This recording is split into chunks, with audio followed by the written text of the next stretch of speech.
Hello, and welcome to another episode of the Conservationist Assembly, the show that seeks to team with the world's mightiest wildlife heroes to bring you their incredible knowledge, passion, and stories of Earth's magnificent nature.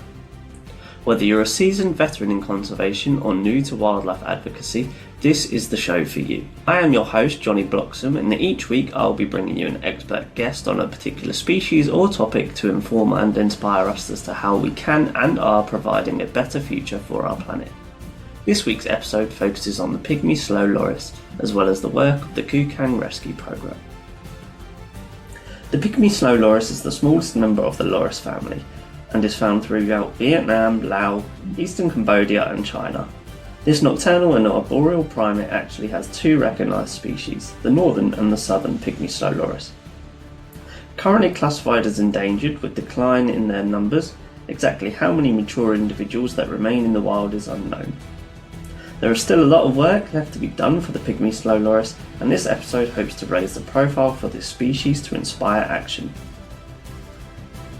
With no action recovery plan in motion at the moment, but with some protection in their native habitat, this species is reliant on the conservation efforts taking place in order to preserve them both locally, but also in zoos globally. Joining the ranks of the Conservationist Assembly initiative today is Frantisek, representing the work of the Pygmy slow loris EEP out of Ostrava Zoo in the Czech Republic, and as Director of Wildlife Preservation at the Kukang Rescue Program. Frantisek, thank you for joining the podcast today. How's it going? I'm good, thank you. I'm glad to hear you're doing well, and I'm thrilled to have you on the podcast today. And actually, we're going to be discussing a few different species of loris by the end of it. But yeah, we're here to talk mainly about two things. The first one is kind of your role as the Pygmy slow loris EEP coordinator and the role of zoos in their conservation, but also about your work with the Kukang rescue program. So to start off with, could you just tell us, what is a Pygmy slow loris? I am. So good afternoon for you. Good evening for me. Pygmy slow lorises are smallest loris species. They are small endangered nocturnal and arboreal prosimian species.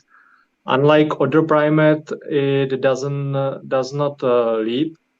Very interesting is that in 2022 there was happening taxonomic revision when from originally one species of Pygmy slow loris were recognized two. One is northern Pygmy slow loris from northern Vietnam, Laos, and China, and second is the southern Pygmy slow loris from southern Vietnam, Laos, and Cambodia. The slow lorises usually live together in small groups when there is one male with few females usually, and with them are one or two offsprings. Maybe you would be interested how big they are. So adults can grow to around 20 centimeters long and has very short tail. And usually their weight is about 450 grams. And they have really interesting diet, which is consisting from mainly insects, small animals, but also tree sap, fruits, and floral nectar. But maybe most interesting information about slow lorises in general is that they have toxin bite, which it gets by licking the toxin secretion from the glands on the inner side of their elbows. So pretty interesting animals, I would say. Yeah, really interesting, and yeah, thank you. It's a really kind of great insight into lots of different elements of what they are. So you mentioned that they're an endangered primate. And what are the threats to the Pygmy slow loris? For Pygmy slow lorises, they are intensively hunted for pet trade. So basically mean that because they are cute, so people want to keep them as the pets. But it's not all. They are also extensively hunting for traditional medicine, which is happening especially in Cambodia. The Pygmy slow loris is seriously threatened also by habitat destruction, like most of other wildlife. but there is, for example, for like Pygmy slow lorises itself, the habitat in Vietnam was greatly reduced during the Vietnam War because of burning, clearing, and defoliating of the forest. So all of them are endangered. Like all of slow lorises species are endangered.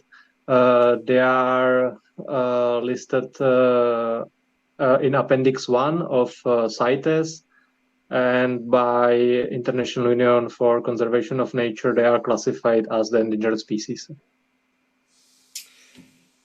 And in terms of kind of trying to prevent the threats to the pygmy slow loris, but also I suppose then by extension other loris species, what organisations exist to help with their conservation?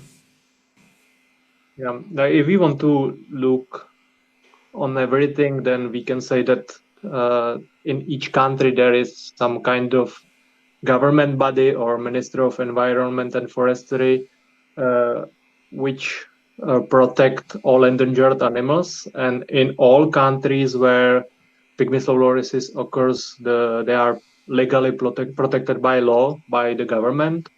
But next to this, there are of course some NGOs. I know few for Pygmy slow lorises. For example, Endangered Primate Rescue Center in northern Vietnam, and Endangered Asian Species Trust in southern Vietnam.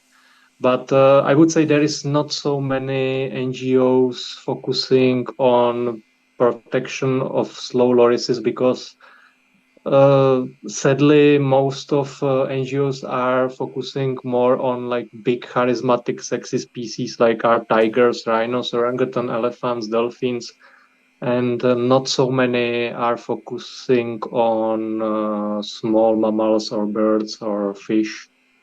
Yeah, so not so many, not so many. So yeah, certainly you're saying that there's still a role for or a need for more NGOs focusing on loris conservation. Yeah, definitely, definitely. Uh, there is not so many, and we can say that one NGO can cover just not too big part of the country, and there is just few and not everywhere. So there is huge space for young, ambitious conservationists to set up their own NGO focusing on slow loris conservation. Definitely. And it's really great to hear there's definitely at least government presence involved in loris conservation. So that's a really kind of nice thought. And do the NGOs and the government work together then? In some cases, yes. In some cases, no, because some NGOs are kind of blacklisted by governments, usually more like activistic or radical NGOs who are also not too interested in cooperation with the government. But there is many examples of really close cooperation, and it works well. So it depends, yeah. Yes. But I can, like in general, I can say they usually the NGO needs to cooperate on some level with government. Otherwise, it not easier. Yeah, it's great to hear that the ones that are cooperating with government are seeing great kind of reward and benefits from doing so. And as your role as EEP coordinator for Pygmy Slow Loris, how then would you say zoos are contributing to slow loris conservation? Yeah, there are two different ways what zoos can do. One is supporting these NGOs, like in situ in the place where the species live, and zoos usually support those organizations financially and by donating equipment. And there is also second way how the zoos can contribute, and it's by breeding the animals, by breeding the slow lorises in this case. So there is the chance that in the future zoos can provide bred Pygmy slow lorises for release to the wild in the places where the species originally occurred, but population was decimated. So it's happening quite often with birds all around the world, but mainly in Europe still. Not so often with mammals yet, but this is what zoos do. They breed the different endangered taxa, different endangered species in their care in the zoos, in the purpose to have back population, which could be in the future released back to the wild. So that's what the zoos do for slow lorises too. And of course, the zoos have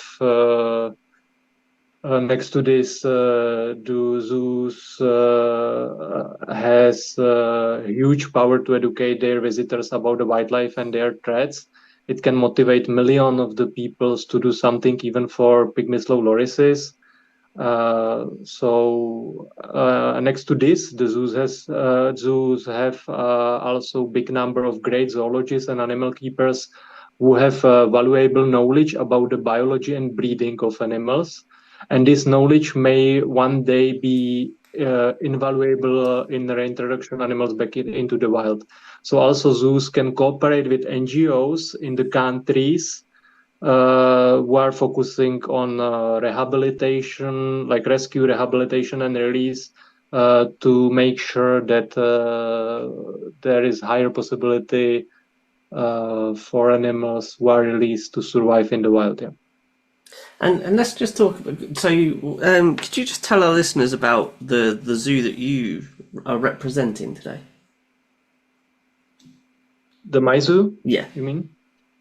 Yeah, I work for Ostrava Zoo, is the zoo in Czech Republic. We are quite big. It's like 100-hectare big zoo placed in the forest, actually. So we have great possibility to create natural enclosures for animals. We also breed pygmy slow lorises. It's actually not possible to see it for the public. We have them in backstage, exactly for this breeding purposes, to creating the backup population, which could be released back to the wild. We are really strongly committed to the conservation, both ex situ and in situ. And there is interesting news that this year, in 2 months, in beginning of the June, we are organizing the biggest zoo conservation conference or forum, which is called IAZA, Conservation Forum for all zoos in the Europe, which are member of European Association of Zoos and Aquaria. And that's the So first time you've had the conference at Ostrava, is it? It is first time when it's in Czech Republic, actually. That's exciting. Yeah, we are like quite really focusing on conservation, also supporting different projects. We have around 15 projects which we support financially usually, but also few of them where are our employees involved personally. I'm one of the example because I'm most of the year living in Asia, especially in Sumatra, where I am leading the Kukang rescue program, and zoos pay me to do that. So it's also great possibility to do the conservation, because it means I don't have to search for money for my own salary, and all donations or all support we get is going to salaries of Indonesian team or operational cost of the NGO. And yeah, I'm actually glad that you brought up the Kukang rescue program, as it's a great time now to kind of move into the in situ programs for other loris species, and how zoos are contributing. So it's great that A, you've got a background of both how ex situ conservation organisations work, but also in situ, so you can provide that insight into how they're collaborating. So yeah, could you please give us a brief history of the rescue program? Of the Kukang rescue program? Yes, please. Yeah, it's the Kukang rescue program was established in 2014, and with main focus on fighting illegal wildlife trade, or illegal trade with slow lorises and other endangered wildlife. Since that time, we established several projects. One is protecting buffer zone of one part of ecosystem Loiser, where is National Park Loiser. In that place, we employed some few ex-poachers who became to be our field rangers. And in that area, we also established another project. It's called Kukang Coffee Project, which transformed local farmers' community in around 400 people into conservationists by supporting their eco-friendly coffee production. So it works quite well. Who is interested more in this can take a look on Netflix, documentary series called Our Greater National Parks, narrated by Barack Obama. And in episode Loiser, there is mentioned, and there is part with our coffee project and showing also our exposures team. Next to this, we also establish environmental school, which is called Kukang School, focusing on teaching local kids English and environmental education for free. And we are also actively fighting against wildlife traffickers. So, but all these activities are focused mainly on protection of greater and Sumatran slow lorises in Sumatra Island. But we are also connected to Pygmy slow loris conservation in human care in modern zoological garden. I can say that mainly in the Europe, because in European zoos we have not only one loris like these days we have only one loris species, which is Pygmy slow loris, in sustainable population numbers, but the population is currently small and sensitive to crash in population size. It has a high number of older individuals dying. Many females are not in a breeding position. Breeding females are old, and there is quite high infant mortality in the first month. So we like our NGO, which is mainly focusing on protecting slow lorises in Asia, started to little bit help of the European zoos with this issue. Because unfortunately we find ourselves in the situation where population of slow lorises are also declining in human care in modern zoos, and this threatens their breeding and maintenance and backup population. So that's why we came up with one of the possible solution in the form of contribution of breeding center for Pygmy slow lorises in European Association of Zoological Garden and Aquariums. So, like in this case, we cooperate with a group of the experts called Prosimian Tank and Katarzyną Biskis from Poznan Zoo, and we are trying to create sustainable backup population of slow lorises in human care. It maybe sounds a little bit difficult, but the main goal is to somehow a little bit more motivate the European zoos to breed the slow lorises, don't lose them in human care, because I can see on my own eyes how difficult it is to preserve or to protect the slow lorises in the wild, and I cannot 100% say that we will not fail. And in the case we fail, there are no more lorises in the wild, and only last chance is to have them in human care and possibly release them back to the wild once the situation is better. So that was just briefly about the Kukang Rescue Program and what we do both for Sumatran slow lorises and Pygmy slow lorises. No, it's really great insight into the program, and it's great that things like Netflix are picking up some of the projects that are being accomplished out there. I'm sure that's great for continuing those projects going forward. So, yeah, thank you for also touching on how having an established breeding program before it's too late is kind of the ideal thing. What actions need to happen to help the chances, or the improve the chances of survival for loris in the wild? Yeah, that's that's good question. Uh, uh, as I mentioned before, Usually the governments in some way protect slow lorises in the wild. They are protected by law, but definitely there is not enough strong law enforcement.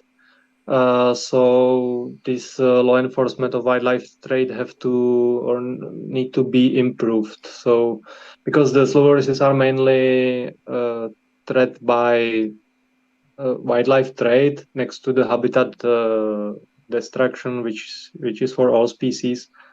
So like kind of government focused on reducing wildlife trade would be one solution. Next to this, of course, education is also key to change the current. Young people need to learn about the value of not only pygmy lorises but all wildlife and nature. And next to this, it's also very important to have this healthy and genetically robust population in human care in the zoos, which I mentioned before. Yeah. So like all these aspects need to be need some attention, yeah, from us. Yeah, hopefully, yeah, I think it's obviously a common goal for zoos that they want to make those changes. So I'm sure in the future we'll start seeing a better outcome for pygmy slow loris. So what is your Yep. favourite fact about lorises, or what kind of first really got you excited to work with them? There is a lot. I don't know if I have to pick up just one. Usually when I speak to the students or to the kids, I call them like UFO or like aliens of the jungle, because they are really they are really incredible and strange animals.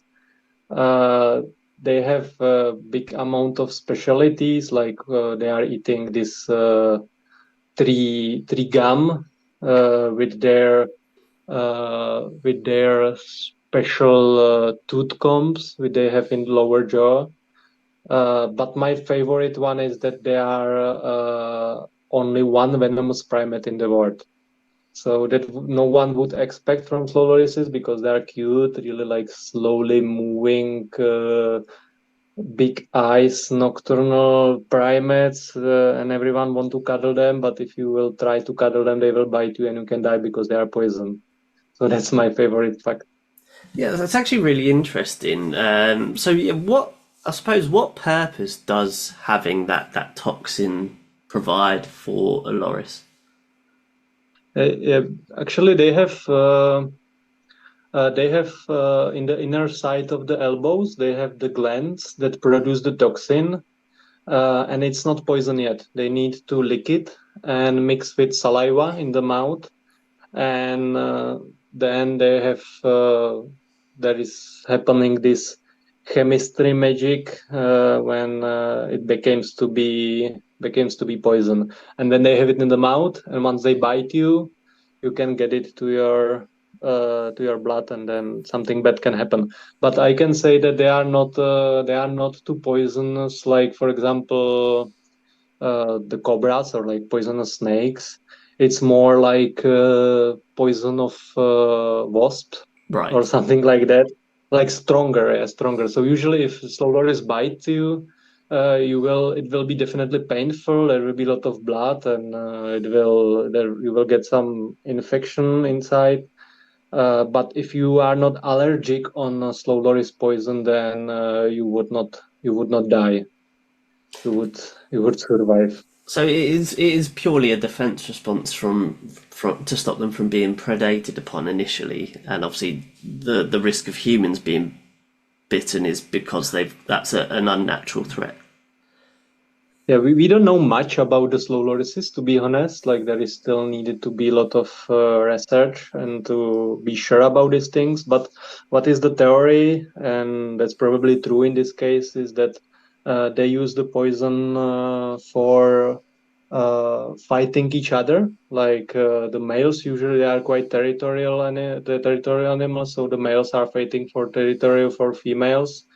And also, there is one theory which is not proved 100%, but they use this poison as the protection against the insect, and also the mothers are licking the babies, so they are supposed to be smelly for predators, for example. And one of their predators are orangutans, which is kind of surprising for most of the people. Yeah. Uh, yeah, but this is not happening, for example, in Vietnam, in Cambodia, and Laos, where our pygmy loris is from.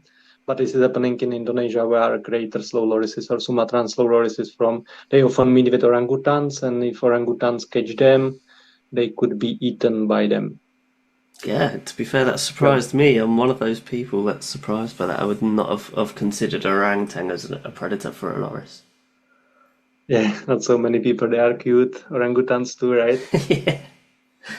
So, what was your first experience with loris? Was it in the Czech Republic, or was it when you first came over to Asia? Uh, I saw loris for first time on my own lies when I was kid. It was actually pygmy slow loris in Děčín Zoo in Czech Republic. At the time, I remember just that I loved their huge eyes and very slow and hesitant movement.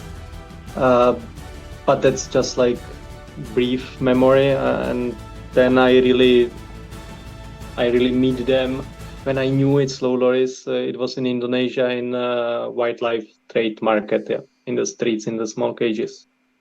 Oh wow! So your kind of your first real adult experience was while you was visiting Asia, and tell us, yeah, what did seeing a loris that was destined for the pet trade do? Kind of what spark or what did that inspire in you?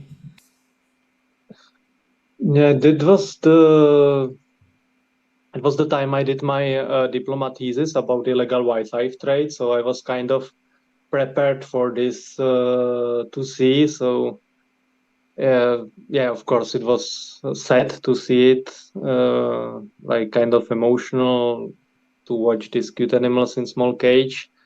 But I just like realized that there need to be something happen to protect them, because I knew that they are like endangered animal, totally protected by law, but same time freely uh, for sale in the streets. So I was just thinking about this more than about how to save this one individual, because yeah, it was also, I remember, I don't know if it was really first one, but during the time I also saw a lot of lorises painted by white color, because for people they look cuter when they are white. So it was like, you can see it even now in the streets in Jakarta, for example.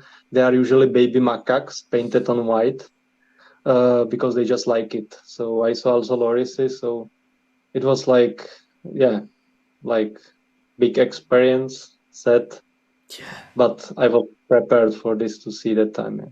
Otherwise, I would not do that. Yeah. I suppose being prepared for it a little bit would have helped. But it's really shocking to hear that they paint them a different color, and that's perceived to be more enjoyable. Yeah, that's happening. So, Frantisek, thank you for giving us an insight into kind of the background of why we're talking about slow lorises in terms of their threats and the things that are taking place to help preserve them. And lastly, before we move on to learn a little bit more about you, what can everyone do, or how can everyone get involved in loris conservation, even if they aren't directly working with them? Yeah, that definitely, you can, like, everyone can support the NGO they like if they are interested in slow lorises. They can support the zoos, which is keeping slow lorises. So it could help the zoo to preserve them or support another NGO. But actually, general public plays a huge role in awareness, especially on social media, because this time social media is big thing, right? Everyone is there and everyone has it in the phones and computers, and everyone is sharing and liking. So if anyone sees see cute videos with slow lorises as pets, they can give their comments saying that they are definitely not good and sustainable pet, and that it is actually in the fact the torturing of these incredible animals. Because there was research done by a team of Anna Nekaris from UK actually, and she was focusing on how these cute videos of slow lorises in the YouTube or in the social media can affect the actually wildlife trade in the country of their occurrence. And they found out that actually this is big problem for the populations, especially when these videos or photos are shared by celebrities. Because imagine, for example, it happens several years ago that singer Rihanna, she took a picture with Pygmy Loris actually with this our interview interview focused animal, and she took a picture. She shared it on her social media, and it was seen by millions of the people all around the world. And of course, they share it again. They like it and they put the comments under, and you can imagine that there was also many, I would say also millions of the people, millions fans from Indonesia, Vietnam, Thailand, Cambodia, Laos, any countries where you can buy slow lorises in the streets. And of course, more these people realize that Rihanna like to keep the slow lorises. They want when they want it too, maybe. And from this million people, there could be hundreds of people who are starting to be interested, 100,000 people who can start to be interested in the animals. And from these hundreds of thousand people, there can be few thousands of people who want to buy them actually. And it already can affect the wildlife population just because of social media and when famous celebrity or one famous actor. So people should be also aware about this when they are doing something on social media, and definitely connected to slow lorises. It was big issue. So not only supporting NGOs, you don't need any money for this, but you can just spread awareness online. Easy.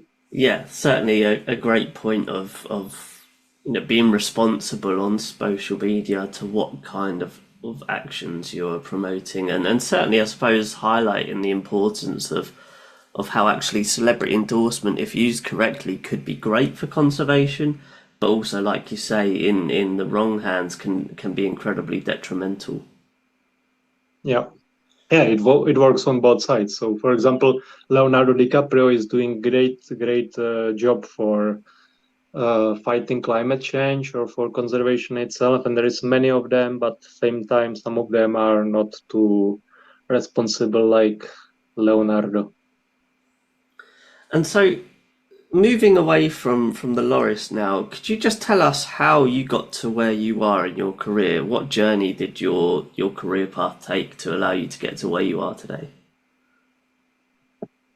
Yeah, I'm actually a former IT guy. I studied my first university was focused on IT and programming. But that time I already knew that I have to do something else. That it's not my way, and I wanted to protect animals since I was the kid. So I kind of just uh, was searching for some possibilities. And when I finished this first university, I chose Czech University of Life Science in Prague and field of animal biology with focus on wildlife conservation. So that was actually a thing that I really loved, and it's showed me the direction. And then I did this diploma thesis that I mentioned that was focusing on description of illegal wildlife trade in Indonesia, and it was it should also, like, the goal was also to find some solutions for that. So I visited several biggest wildlife markets in Java, Sumatra, and Borneo, as well as some NGOs and rescue centers because I wanted to see the both sides. And the result was that there is a huge trade with many wildlife species, including slow lorises. And especially with slow lorises, the one of the main problem was that there is no any specialized NGO or rescue center focusing on protecting them and rehabilitation confiscated slow lorises from black trade in Sumatra. So as part of this thesis, I designed such as rescue center and goals of NGO, which need to be done. And after I finished my university, I went to Sumatra with Lucie Čižmářová from Olomouc, and we realized this idea as the Kukang Rescue Program. So it was the beginning, like study, diploma thesis. I wanted to see the problem on my own eyes, and then I wanted to do something for that in the way that is sustainable, I would say, or like, some like data supported way. Yeah. And so now that you spend more of your time in Southeast Asia and with the Kukang Rescue Program, what kind of routine or what is part of your daily routine? Yeah, I work, I would say I'm 9 months per year in Asia and 3 months per year in the Europe. And I work as the director of this NGO, the Kukang Rescue Program, and we have around 20 employees. So it could sound kind of adventurous, but in the fact, I have to manage these people, I have to secure funding, I have to controlling the project, I have to assess it, and it means a lot of communication, organizing, and computer work. Actually, in the fact, so I'm back into the IT. But when I'm lucky, I also get to the field. So and next to this, I also work for our zoo. So I would say that every my day is different. One day I can be solving the problem with broken toilet and problems between the employers. But next day I can be on the meeting with politicians, and after that I would go to the jungle. So I don't have actually a typical day. Yeah. And so what, would you say that there's one lesson working out in Sumatra has taught you?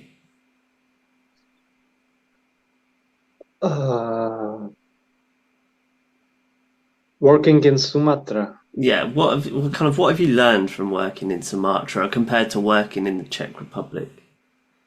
Yeah, yeah, that was like it's hard to answer actually because it's like so many things. It's like different, totally different words, Sumatra and Europe, let's say. It was like a huge culture shock when I got there. I had to learn a lot about the local people, about the local culture, about the local religion, about I had to learn the language, for example, because they don't speak English almost at all in Sumatra. So without that, I would not communicate for sure. And I have to learn to be independent, and I had to get a lot of humility for everything what I do. So it was it's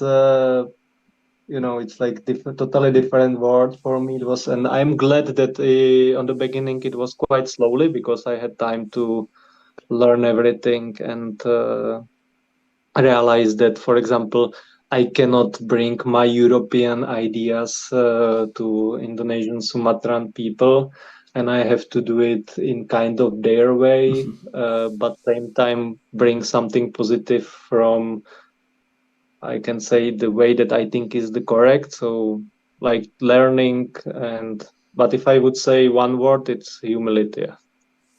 Yeah, no, I think it's certainly important to adopt, almost a hybrid in the sense of what can be most effective. Yeah.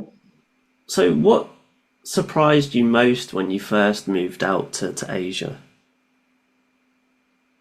The surprise? Yeah, well, was there anything Um, that you wasn't expecting when you first moved out there? I didn't have much expectation that time. I remember, like I was there going. I was actually going first time to Sumatra as the volunteer of another project. So there was people kind of providing me some basement and some like care, let's say.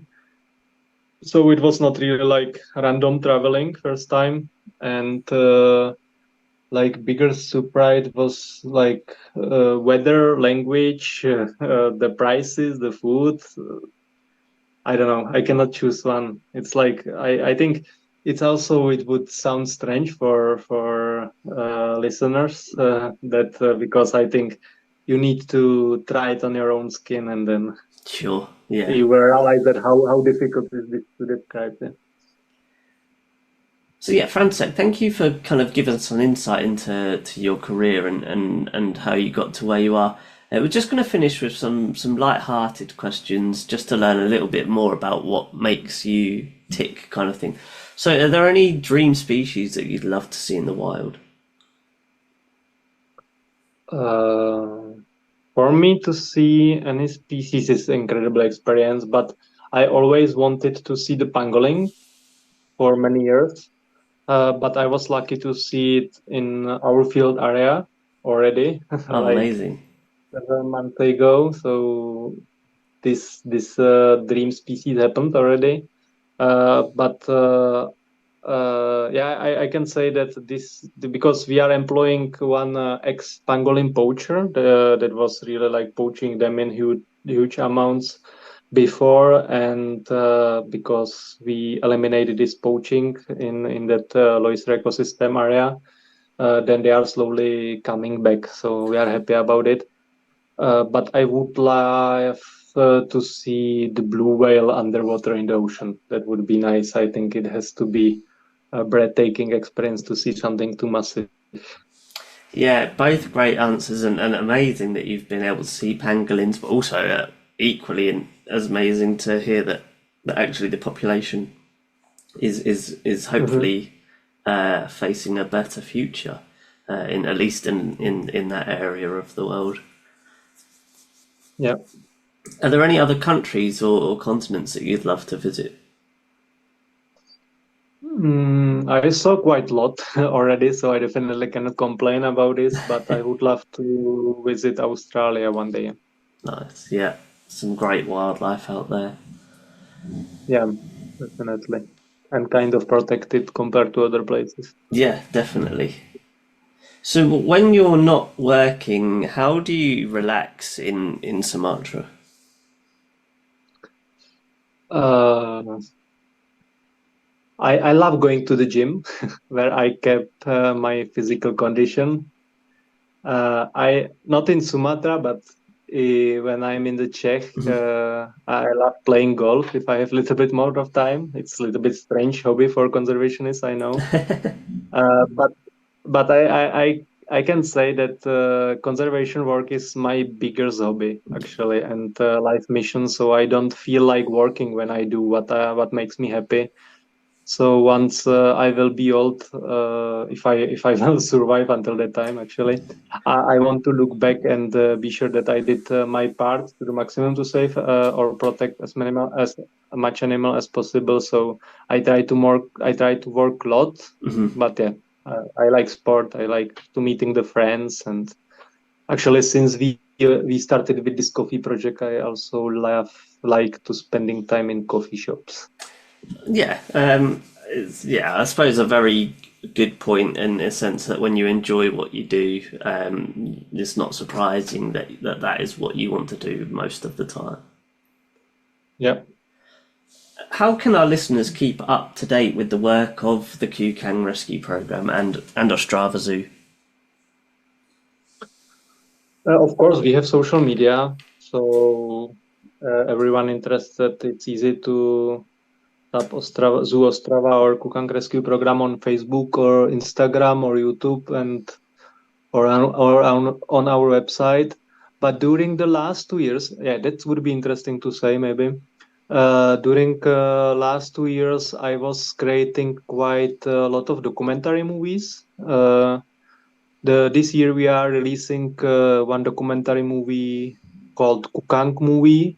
I know it's everything Kukang, but it's like we started like Kukang Rescue Program, Kukang Coffee Project, Kukang School. Now we have Kukang movie, It is time-lapse documentary movie about our work in Sumatra.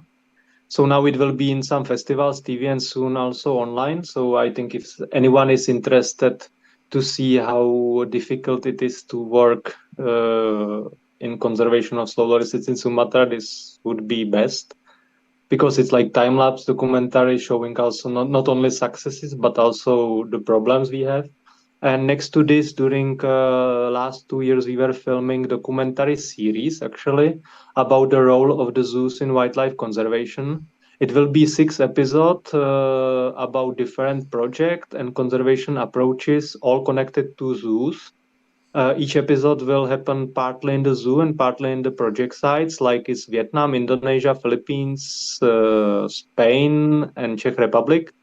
So want to see this. We don't have any social media yet, but if people could maybe follow like my social media, my working social media pages, where I will definitely share more.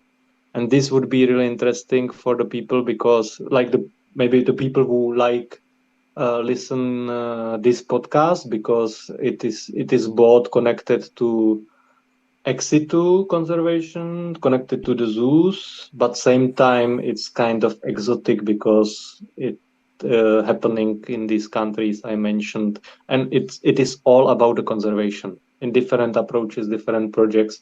And by this way, I want to little bit pay back to the zoos for the possibility to be able working in the conservation how I can, because without the zoos, actually, without zoos employing me and without all support we are getting from them, I don't want to say that all support we get is from the zoo. It's not like that. We have many individual supporters and many volunteers, but the zoos are our main supporters. And by this documentary series, I want to little bit pay back for this, because I feel like that general public is still like quite unaware about what is the role of modern zoological gardens in conservation. They still think it's kind of just entertainment and keeping the animals in the cages, which is actually not true. During let's say last 30 years, the zoos definitely changed a lot, and now now without the conservation mission they would not make sense, and there is still more and more happening thanks to the zoos. Yeah, so this was long answer to your question. Sorry for that, but it just jumped into my head. No, it's a great answer, and certainly, yeah. It sounds like the your projects and the podcast have similar kind of outlook on things in terms of highlighting the importance of zoos. I certainly look forward to seeing the movie and the documentary series come out, and yeah, I'll be sure to share them when they are. So I'll be watching. And before I let you go, then, what is one thing that you think our listeners should take away from today's episode? That wildlife are not sustainable pets. connected to slow lorises, which are usually threatened by pet trade. And but in general, I would say that, like, for listeners, like, every single of us matters and has the role to play, and every single of us can make huge difference, and we do it every single day. So I would say that if I expect that all of your listeners are caring about the nature and wildlife, and if someone wants to do something for them, it's possible. Yeah, a great point to finish up on there. So, Frantisek, thank you for your time today and giving your knowledge and experience on pygmy slow loris conservation, but also the conservation work of the Kukang rescue program. We wish you all the support in the rest of your career, and we'll be sure to keep up to date with all of the projects that you've got going on. And with that, another episode of the Conservationists Assemble has come to an end. I hope you all enjoyed listening to Frantisek as much as I did, and feel inspired to help move the needle more in the pygmy slow loris' favour. Be sure to follow Frantisek's work, as well as the work of Ostrava Zoo and the Kukang Rescue Programme, all of which can be found on the podcast Instagram page. Please like, share, follow, rate and interact with the podcast, as this helps spread the word and keep us bringing some amazing stories to you. I hope to see you all next time.